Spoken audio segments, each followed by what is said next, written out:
আসসালামু আলাইকুম। আশা করি আপনারা সবাই ভালো আছেন, সুস্থ আছেন। আলহামদুলিল্লাহ আমরাও ভালো আছি, সুস্থ আছি। এই মুহূর্তে আমরা আছি লাহোর, পাকিস্তান।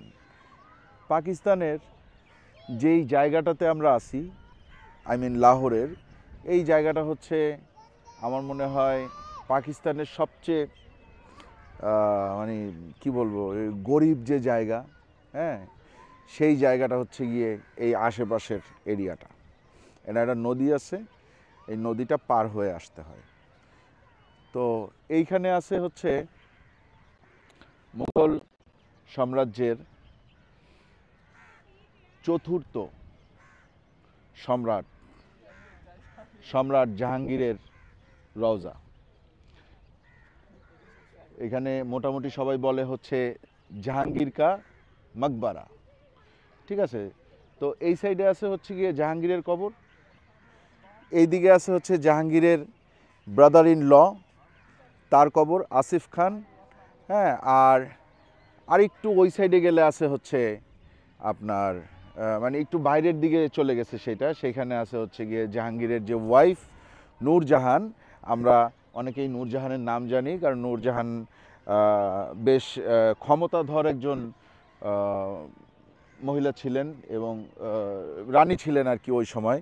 অনেকে বলতো যে সম্রাট জাহাঙ্গীর নাকি নূরজাহানের কথা মতোই চলতো, নূরজাহানের হাতের পুতুল ছিল, এরকম কথা শোনা যায়। তো সেই নূরজাহানের কবরও ওই সাইডে আছে। তো আজকে আমরা জাহাঙ্গীরের কবর দেখব ইনশাল্লাহ। এরপরে আমরা যদি সময় সুযোগ থাকে তাহলে নূরজাহানের কবর দেখতে যাব। তো চলেন আমরা যাই।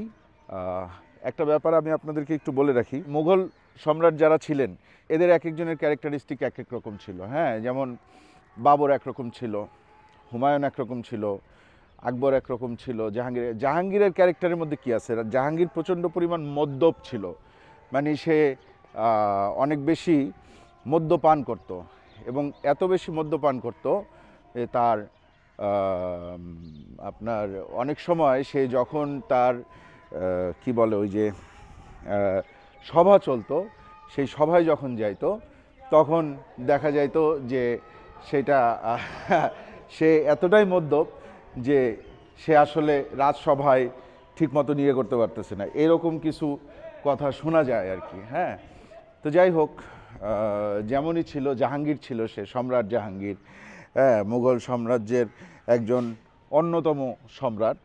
এবং তার বাবার সাথে তার একটু প্রবলেমও ছিল। আই মিন বাদশাহ আকবরের সাথে জাহাঙ্গীরের যে প্রবলেমটা ছিল সেটা ছিল হচ্ছে আনারকলিকে নিয়ে। আনারকলি ছিল একজন নর্তকী বা আকবরের সেবাদাসী, এই টাইপের কিছু একটা। তাকে পছন্দ হয়ে গেছিলো জাহাঙ্গীরের, তার সাথে একটা প্রেম টেম, এটা নিয়ে সিনেমাও আছে। ওই যে দেখবেন বলিউডের মুগলে আজম যে সিনেমাটা, সেইটা কিন্তু এই আনারকলি এবং জাহাঙ্গীর আকবর এদেরকে কেন্দ্র করেই। জাহাঙ্গীরের ডাক নাম ছিল সলিম, ঠিক আছে। তো আজকে আমরা আসছি সেই বাদশার রওজা দেখার জন্য। ওই যে ভবনটা দেখতেছেন ওর মধ্যেই আছে জাহাঙ্গীরের রওজা। সম্রাট জাহাঙ্গীরের যে বিবি, মানে ওনাদের তো অনেকগুলো বউ থাকতো, তো এই যে যে নূরজাহান যার কথা বলা হয়, এই নূরজাহানকে, হ্যাঁ मैं जानता हूँ, নূরজাহান হচ্ছে গিয়ে জাহাঙ্গীরের বয়স যখন 40-40 পরে নূরজাহানের সাথে জাহাঙ্গীরের বিয়ে হয়েছে। এবং নূরজাহান ছিল আলিকুলি খান নামে একজন ছিলেন, তার ওয়াইফ, হ্যাঁ। তো পছন্দ হয়েছে, বিয়ে করে ফেলছে। দেখেন উপরে এই এলাকাতেই দেখলাম এই জিনিসটা, প্রচুর চিল উড়ে বেড়াচ্ছে, প্রচুর। ওই ইয়ের আপনার ওই লাহোরে বলতে কি লাহোরের মেইন পার্টে না, এই যে এই সাইডটাতে, হ্যাঁ, এই সাইডটাতে অনেক বেশি। তো যাই হোক, আপনাদেরকে একটু দেখাবো। একটা জিনিস আপনারা জেনে রাখবেন, এই যে আসিফ খান যার কথা বলা হয় যে নূরজাহানের ভাইয়ের কবর, তো সেই আসিফ খানের মেয়েকে বা আসিফ খানের সাথে আসলে আসিফ খান কেন এত বেশি বিখ্যাত? আসিফ খান বিখ্যাত তার কারণ হচ্ছে আসিফ খান সম্রাট শাহজাহানের স্ত্রী, যার জন্য তাজমহল বানাইছে মুমতাজ, সেই মুমতাজ মহলের ফাদার হচ্ছে গিয়ে আসিফ খান, ঠিক আছে। নূরজাহান হচ্ছে মুমতাজ মহলের ফুপি, আর আসিফ খান হচ্ছে গিয়ে নূরজাহান মুমতাজ মহলের বাবা, আর জাহাঙ্গীর হচ্ছে গিয়ে সম্রাট শাহজাহানের বাবা। আসেন।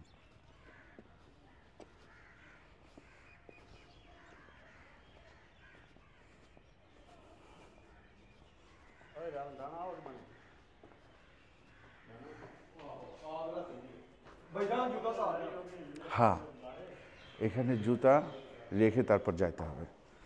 আসেন। আমার এক চাচার নাম জাহাঙ্গীর, এক চাচার নাম শাহজাহান, আর আমার বাবার নাম হচ্ছে আলমগীর। আলমগীর অর্থাৎ ওই আওরঙ্গজেবের ডাক নাম নাকি ছিল আলমগীর। এই দেখেন, আসসালামু আলাইকুম ইয়া আহলাল কুবুর, আসসালামু আলাইকুম ইয়া আহলাল কুবুর, আসসালামু আলাইকুম ইয়া আহলাল কুবুর,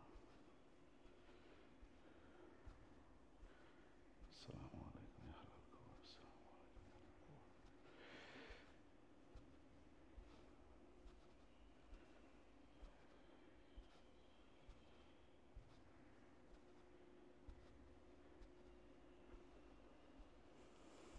এই যে জায়গাটা আছে না, এই পুরা যে জায়গাটা ঘুরলাম, এই জায়গাটা ছিল আকবর কি সারাই, মানে আকবরের সরাইখানা।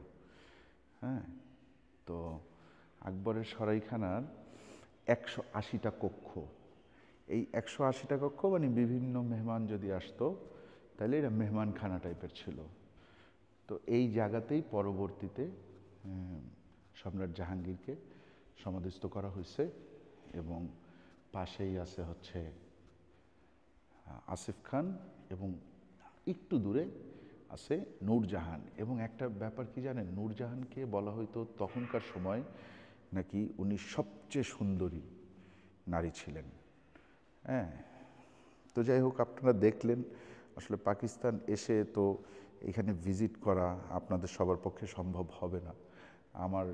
আমাকে আল্লাহ নিয়ে আসছে এখানে, এই জন্য আমি আপনাদেরকে দেখালাম, আমার মাধ্যমে হয়তো আপনারা একটু দেখলেন। তবে আমার মনে হয় পাকিস্তান গভর্নমেন্টের এইটা আরও একটু কি বলা উচিত, যত্নশীল হওয়া উচিত এই জায়গার উপরে। ওই যে দেখেন উপর থেকে ভেঙে ভেঙে পড়তেছে, আর একটু যত্নশীল হওয়া উচিত। তারা যেভাবে শাহী কেলাটাকে মানে একটা হেরিটেজ হিসাবে সুন্দর করে সংরক্ষণ করতেছে, অথবা তারা বাদশাহী মসজিদটাকে হেরিটেজ হিসাবে সংরক্ষণ করতেছে, ঠিক ওইভাবে এই জায়গাটাকেও ওইভাবে সংরক্ষণ করা উচিত। ঠিক আছে। জাহাঙ্গীরের আসল নাম হচ্ছে নূর উদ্দিন মোহাম্মদ সেলিম। আর প্রজারা যেমন আকবরকে একটা নামে ঘোষিত করছিল যে আকবর, ঠিক সেইভাবে ওনাকেও ঘোষিত করছিল সম্ভবত জাহাঙ্গীর, অথবা নিজেই নিজের একটা নাম দিয়েছিল যে জাহাঙ্গীর, সম্রাট জাহাঙ্গীর। সবারই আছে, যেমন আওরঙ্গজেবের নাম কিন্তু আলমগীর, সম্রাট আলমগীর। আকবরের নাম ছিল, আকবরের নাম আকবর না, আকবরের নাম হচ্ছে জালাল উদ্দিন মোহাম্মদ, পরে ওর নাম হয়েছে আকবর, এইরকম আর কি।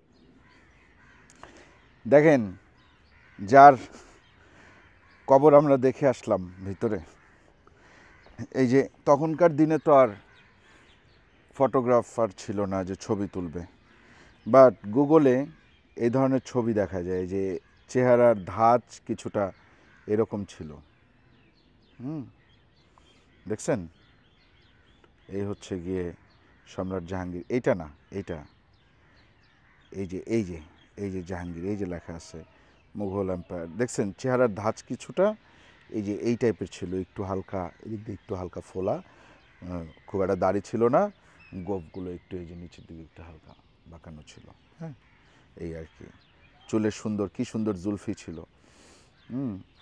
এই যে এই সাইড দিয়ে চুলের জুলফি ছিল। তো জাহাঙ্গীরের ব্যাপারে আপনারা বই পাবেন, বইয়ে পড়তে পারবেন। হ্যাঁ, আর এই যে দেখেন, যে নূরজাহান বলা হয়, সেই নূরজাহানের যে ছবি আঁকা, এই হচ্ছে নূরজাহানের ছবি। ঠিক আছে, বিভিন্ন জায়গায় আঁকা ছবি যে নূরজাহান 1577 থেকে 1645 খ্রিস্টাব্দ তার হচ্ছে গিয়ে এই বয়সকাল সে পাইছিল। ঠিক আছে, তার চেহারা এই টাইপের, এই ধাঁচের ছিল, যা বোঝানো হচ্ছে, বুঝতে পারছেন? তো যাই হোক, গুগলে ঘাটলে এরকম অনেক কিছু পাওয়া যায় এবং মুঘলদের সম্পর্কে অনেক কিছু জানতে পারবেন, পড়তে পারবেন। আর ওই যে মুঘল-ই আজম সিনেমাটা যদি দেখেন তাইলে জানতে পারবেন হচ্ছে গিয়ে সম্রাট আকবরের সাথে শাহজাদা সেলিম, এই কিন্তু সেই শাহজাদা সেলিম, হ্যাঁ, তার কি নিয়ে ঝামেলা হয়েছিল। একটা গান আছে, জব প্যার কিয়া তো ডরনা কিয়া, ঠিক আছে, ওই ওই মুভি কিন্তু অ্যাক্টিং করছিল হচ্ছে গিয়ে দিলীপ কুমার, যার আসল নাম হচ্ছে ইউসুফ খান। তো ইউসুফ খান অ্যাক্টিং করছিল, ঠিক আছে। তো আজকে দেখলেন আপনারা, আশা করি ভালো লাগছে। যদি ভালো লাগে তাইলে এখনও যারা আমার চ্যানেলটা সাবস্ক্রাইব করেন নাই তারা চ্যানেলটা সাবস্ক্রাইব করবেন, ভিডিওটা লাইক দিবেন, কমেন্ট করবেন এবং শেয়ার করে অনেক মানুষকে দেখার সুযোগ করে দেবেন। আজকের মতন বিদায়, ভালো থাকবেন সবাই, আল্লাহ হাফিজ।